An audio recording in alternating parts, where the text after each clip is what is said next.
So, Valerie, we're here to tell about the Shepherd's House today. And you and I are going to share with folks the vision, the plan, and hopefully they'll get on board and be a part of this with us, right? Yes. Okay.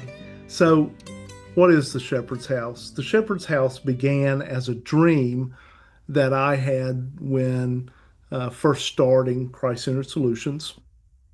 And because I kept getting requests, questions about pastors in need who were burnout, who were suffering in some way, who had addictions, all kinds of things.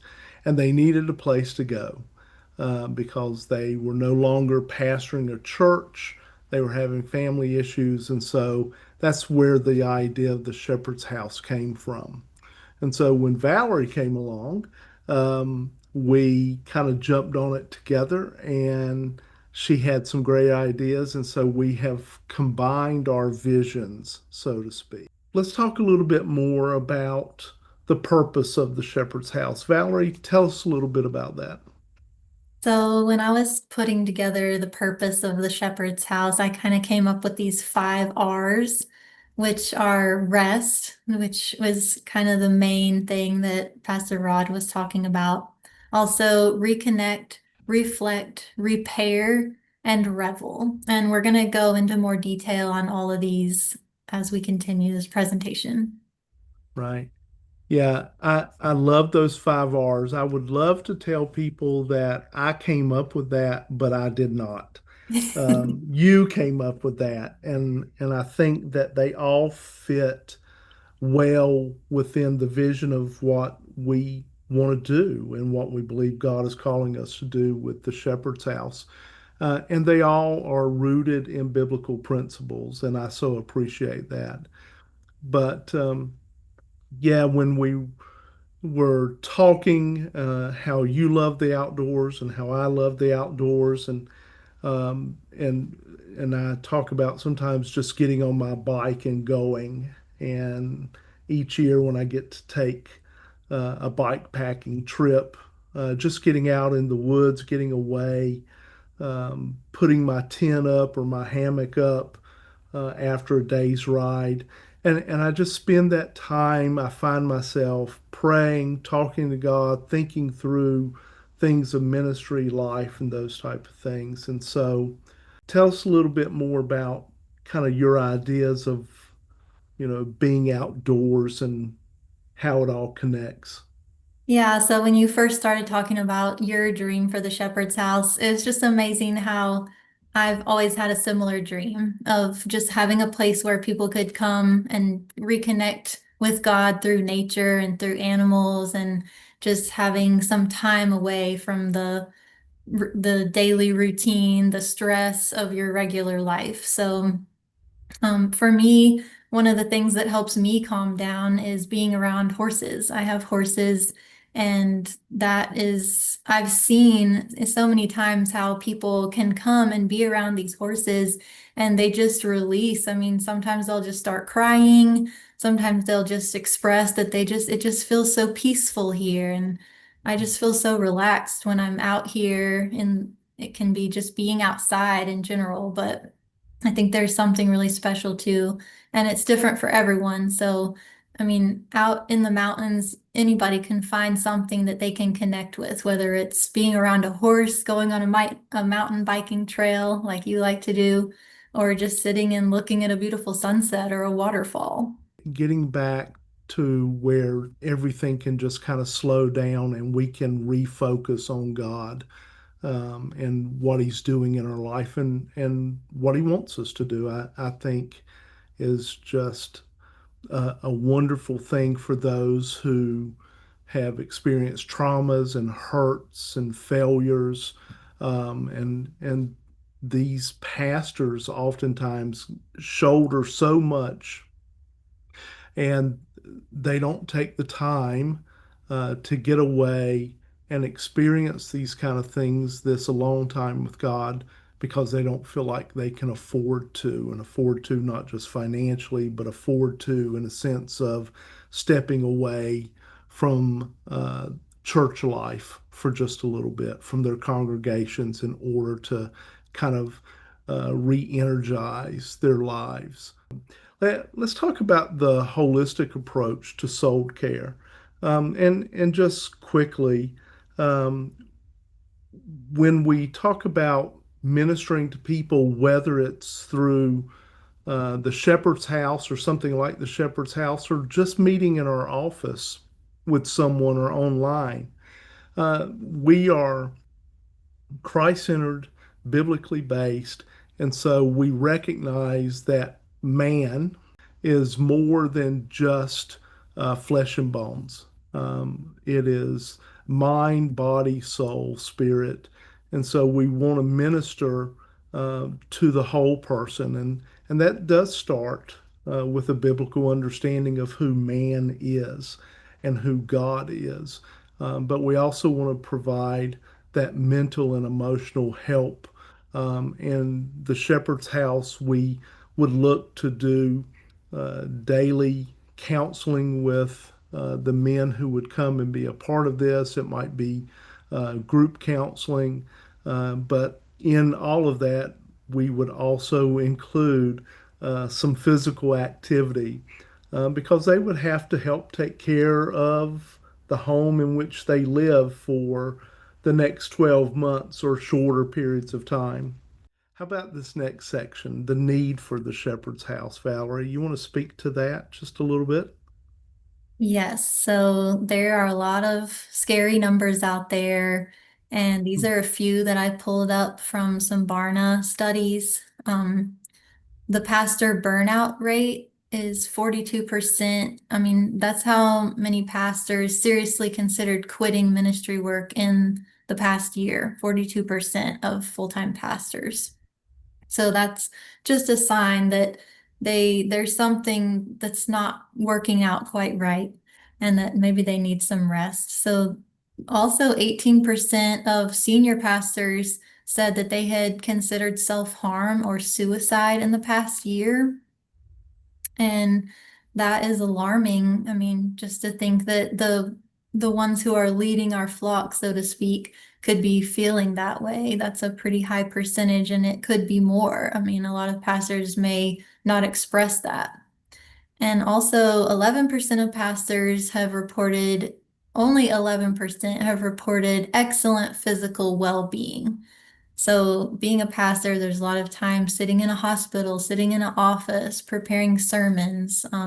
That's why getting them out in the woods, getting them out where they can do some exercise would really help just with the holistic wellness. Another reason that having all the pastors come together into one place would be for them to be able to connect with other pastors who are also there taking some rest, doing some biblical counseling, just getting away from everyday life and taking a little break.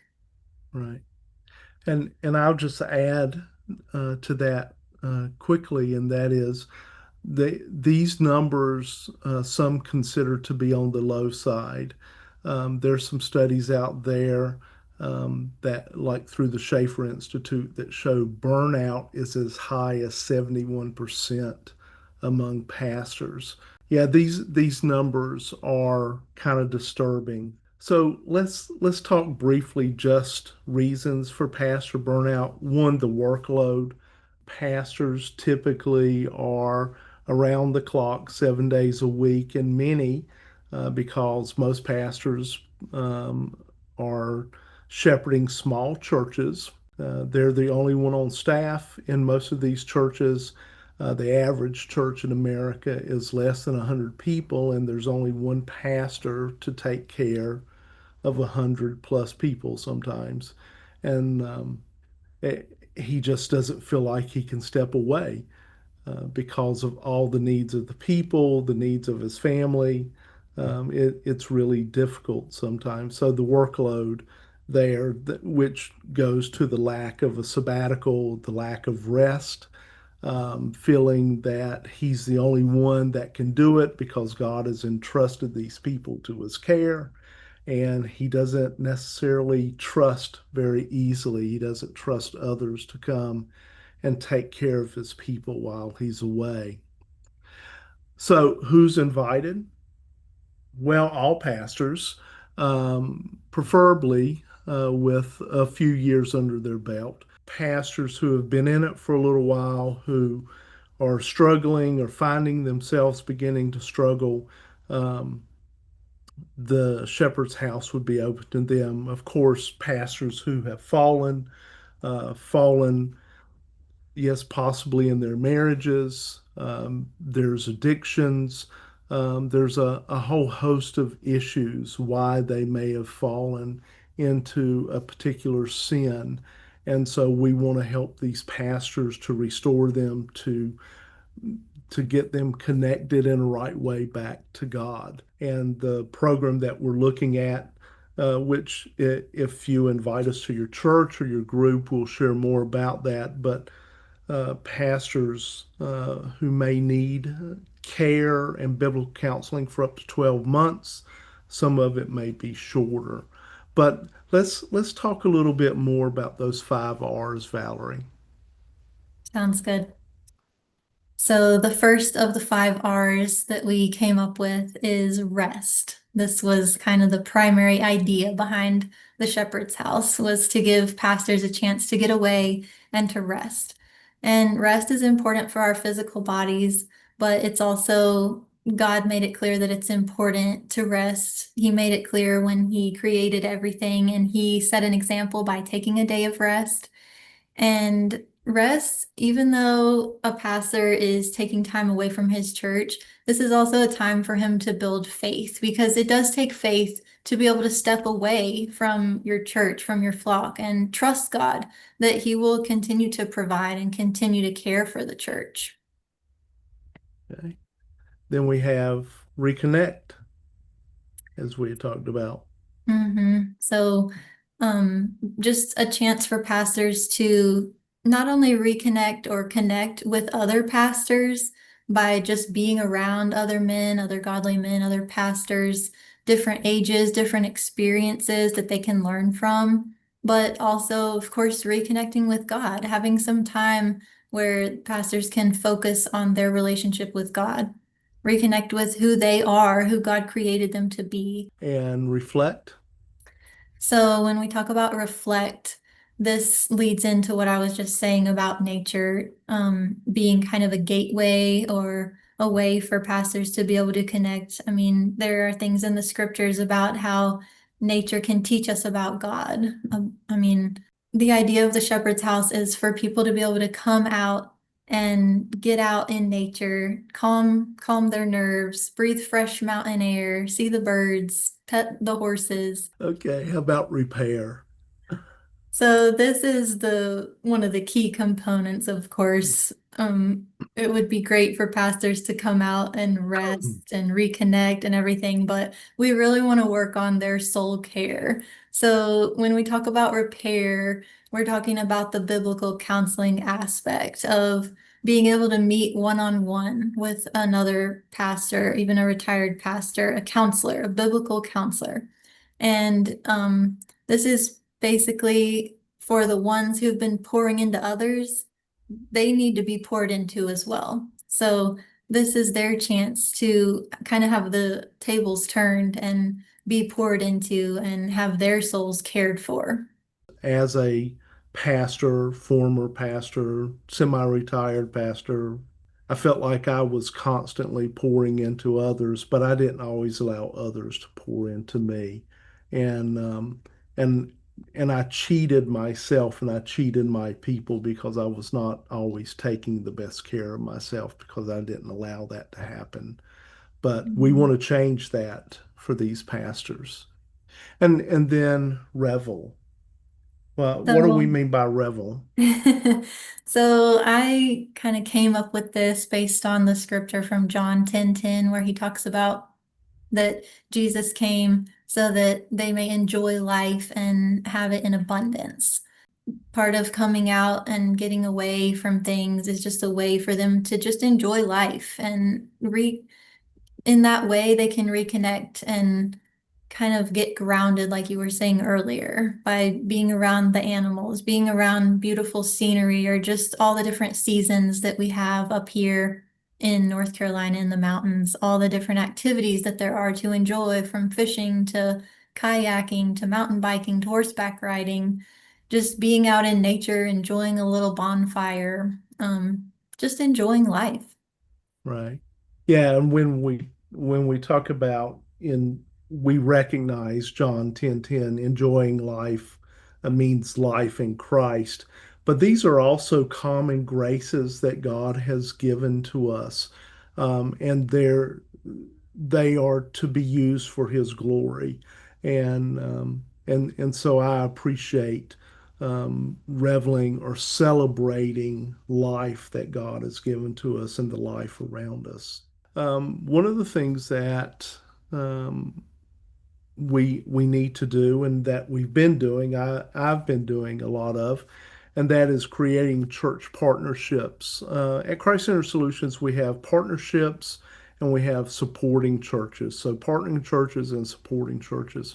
Partnering churches are not church are churches that aren't able to give on a monthly basis. Supporting churches do. But partnering churches do a lot to help in the ministry. And some of that is through prayer, through referrals, through special offerings, just a variety of things. We do have an online store on our website.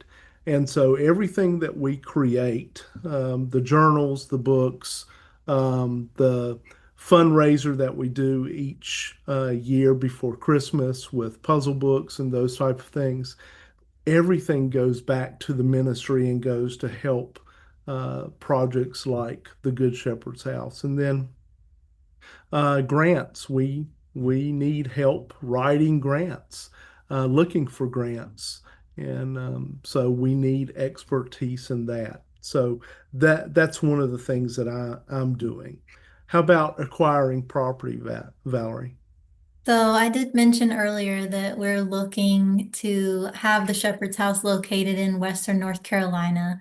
It's just such a beautiful area. Like I said, you can enjoy all four seasons. We have beautiful warm summers. We also get snow. We have the fall colors and the beautiful spring flowers. And there's just so much to do here. So we have been looking at different options of land that is for sale, kind of getting an idea of what kind of property we're going to need. And I mean, Dr. West was just saying earlier, we believe that God already has a place picked out for this ministry. So it's just a matter of raising the funds. We feel like we'll need probably about $2 million to get started, to be able to get the land, get the structures to where we can use them for our purposes and just move from there. Yeah. And when we talk about structures, we're talking about a house, um, hopefully a large enough house to house up to 10 men. We're talking about graduation cabins, little cabins. We're talking about a barn, a chapel, uh, those type of things. So there's a lot to go on. Um, Spreading the word is something that I'm constantly trying to do. I know Valerie is talking to churches, creating partnerships with churches, talking to pastors. I have pastors I meet with each week, and who are in need and could use something like the Good Shepherd. I keep saying the Good Shepherd's house. It is the Good Shepherd's house, but it's the Shepherd's house. Um, it's old habits are hard to break. Um, I encourage you to check out our website. Valerie is constantly working on that, and there's updates, there's more information there. And so I would encourage you to visit it frequently because we're trying to update some things so that you'll know what's going on, and hopefully that it will keep you excited or as excited as we are about what God's doing in the project like this for the Shepherd's House. How about the maintaining funds, Valerie? So once we get this all up and going, it is going to still cost some money to keep it running. And we've come up with a couple ideas. I'm not going to go into great detail on everything, but some of the ideas we've had is registering the property to be able to harvest timber. So just keeping it sustainable, maybe doing a couple other income generating activities on the property itself. Also, we would love to be able to establish a fund for the Shepherd's House where it can grow and it can continue to generate income, and we can use what it generates each year of the income. And of course, just continued fundraising, some of the things that Dr. West talked about earlier about obtaining funding. We will continue to do those things, continue to look into grants, keep our website up to date, have sales in our store, work with churches to gain partnerships and raise more money that way to keep it going. So, as folks can see, Valerie, there's a lot going on. And this is just one part of Christ Centered Solutions. It's a big part, but we're still counseling every day. We're still meeting with folks. We're still coaching some pastors, working with churches. I mean, I've worked recently with one church doing some interim work. I'm talking with another doing some interim work. And when I do that, it's really helping those churches get back on their feet. And so bringing the biblical counseling on the road, so to speak, to them. Um, we're we're still doing the weekend conference trainings and marriage conferences, and there's a lot still going on. And so we need help. And Yes. so I appreciate your help. You got any last words for us? Well, I mean, I'm always just super thankful when I think about all the churches and families, individuals who donate money, especially the monthly donation. It's just so good to know that we have that coming in and that we can serve anyone who comes to us and needs help. And we do things, we've been trying to do some things to have our own little monetary streams coming in, we started, we joined the Amazon affiliates program, and we've been doing some more blog posts and adding some more things to our website, like book recommendations. And we hope to continue growing that so that we can be more self-sufficient. But we also know that ultimately God is in control and God is funding this ministry. And we're just thankful for the way that God works in the lives of our clients and the people who donate money so that we can continue to work in this way. Yeah, we can't do it without God's people. Yeah. And I'm like you, I'm very appreciative. And in just a few years to see where we started and kind of where we're at now, 'cause it's not that we're we're rolling in the dough or anything, but churches are giving, people are giving. We've got two other counselors with us now, um, and it's a great thing to see how God is working. So we want to thank you for taking a few minutes to watch this. I hope, we pray that you will be stirred by it and that you want to participate with us in ministering to these pastors and their families. And that's we minister to church folks, not just pastors, but this is an area specifically targeting pastors who are struggling, pastors who are ready to give up. And we need your help to minister to them just as they've ministered to us. And so, thanks a lot. And I hope that we'll hear from you. Please visit our website, www.christcenteredsolutions.org. You can also email Valerie at voen@christcentersolutions.org. You can email me, rwest@christcentersolutions.org, or just our information email, info@christcentersolutions.org. Visit us, call us. We would love to spend some time with you and talk more about the Shepherd's House. Thanks a lot. Thank you.